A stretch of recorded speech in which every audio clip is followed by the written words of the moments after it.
রোনালাইলার মতো সৃষ্টি বাংলাদেশের হবে না। একই দিনে বিদেশি শিল্পী এনে রোনালাইলাকে অসম্মান করার কোনো দরকার ছিল না। এটা খুব দুঃখজনক ঘটনা, আমাদের হৃদয়ে রক্তক্ষরণ হয়েছে। একটা ডেট পরিবর্তন করা উচিত ছিল, কারণ রোনালাইলার প্রোগ্রাম হচ্ছে রাষ্ট্রীয়ভাবে, সেই প্রোগ্রামটাকে সম্মান করা দরকার ছিল সবাইকে। পরবর্তীতে এরকম কাজ না হয় সেই আহ্বান আমি আপনাদের মাধ্যমে জানাচ্ছি। যারা সৃষ্টিশীল কাজ করে তারা কিন্তু অন্য কোনো কাজ করতে পারে না, তারা ব্যবসা করতে পারে না। কারণ আমি আমার জীবনে এখন নতুন করে ব্যবসা করা সম্ভব নয়, কারণ আমার সারা জীবন এর মধ্যে কেটে গেছে।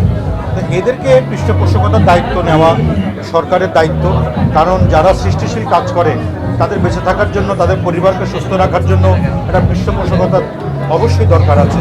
তো সেদিকে বর্তমান সরকার নজর দিচ্ছেন এবং যথেষ্ট রকমের সচেষ্ট বা সচেতন যে সঙ্গীত পরিবার বা কালচারটাকে সুস্থ রাখার জন্য কী কী পদক্ষেপ নেওয়া দরকার।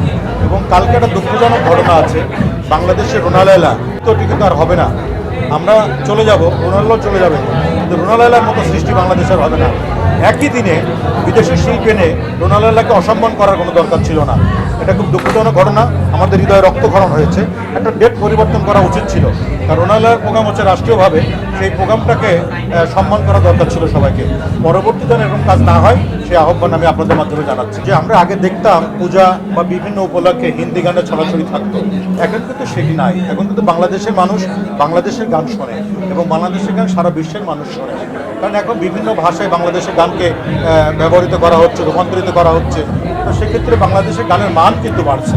হ্যাঁ, আমরা হয়তো কিছু কাজ ভালো মন্দ মিলিয়ে করতে গিয়ে সমালোচিত হচ্ছি, বাট সেই জায়গা থেকে সতর্ক হলে ফিরে আসতে পারবো। ভালো কাজ করার জন্য ভালো চিন্তার প্রয়োজন, ভালো চিন্তা করি, ভালো কাজ করি, তাহলে সবার কাছে ভালো থাকবো।